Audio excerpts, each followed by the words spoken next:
Jessica, bagamat wala pa naman daw talagang epekto ito sa mga OFWs ay nananawagan nga ang ilang banking institution sa mga mambabatas na pag-aralang mabuti o palawakin ang coverage ng AMLAC at pag-aralang mabuti ang bank secrecy law para hindi na raw maulit yung pananamantala ng mga money launderers sa Pilipinas, bagay na sinang-ayunan ng Department of Finance.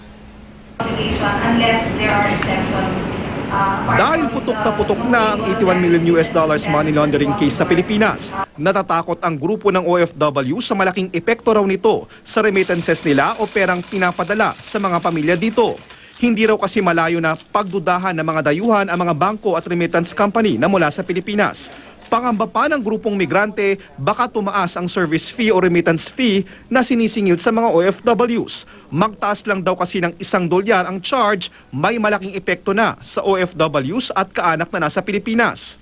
Ang agam-agam na ito, di na raw dapat pang lumala ayon sa chairman ng Philippine Veterans Bank at dating Finance Secretary Roberto De Ocampo. Mungkahi niya sa Senado, gawing executive session ang pagdinig sa money laundering case. Doon ako may concern na yung international, hindi nila naiintindihan ang ating democratic processes dito at baka gumawa sila ng konklusyon na mali na makakasakit sa buong sistema natin. Dapat din daw palawakin ng AMLA at pag-aralang mabuti ang bank secrecy law ng bansa. Nangangailangan palakasin yung ating tinatawag na bank secrecy law upang yung mga gumagawa ng krimen na ganyan ay hindi basta-basta na lang makakatago at sasabihin kasi may bank secrecy law, wala kayong magagawa.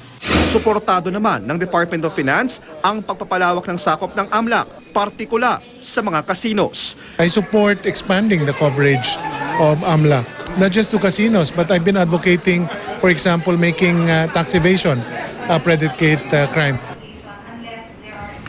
Jessica, wala pang abiso o kumpirmasyon ang Bangko Sentral ng Pilipinas kung meron na bang mga local banking companies na nagnenegosyo sa abroad na pinasara na nag-aasikaso ng mga OFW remittance, pero dati nang naiulat na meron na mga mangilan-ngilang bansa na nagpasara o nagsara ang ilang local bank o Philippine banking doon sa pag-aasikaso ng remittance, pero ito naman daw ay dahil nalugi lang sila. Jessica? Okay, so sa kasalukuyan, JP, hindi pa nararamdaman ng ating mga OFW yung masamang epekto nito sa remittances.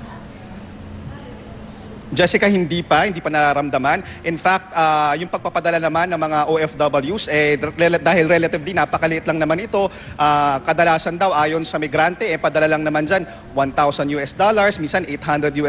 Kaya kung madalas naman sila nagpapadala sa isang bangko, ito naman ay talagang hindi kino-question. Pero ang pinangangambahan nga ng mga OFW group, maging ng ilang dating eksperto, finance secretary, gaya ni De Ocampo, kung magpapatuloy yung masamang perception sa ating banking system sa Pilipinas, hindi raw imposible na mangyari yung na darating yung panahon na ultimo yung mga maliliit na remittance ng mga OFW ay pagdududahan. Pero sa ngayon, wala pang epekto, pero nais nila, sana raw gawin na lang private o kumbaga executive session yung Senate hearing para hindi na nga daw lumalapad dahil napapanood tayo sa buong mundo. Jessica. Maraming salamat sa iyo, JP Soriano.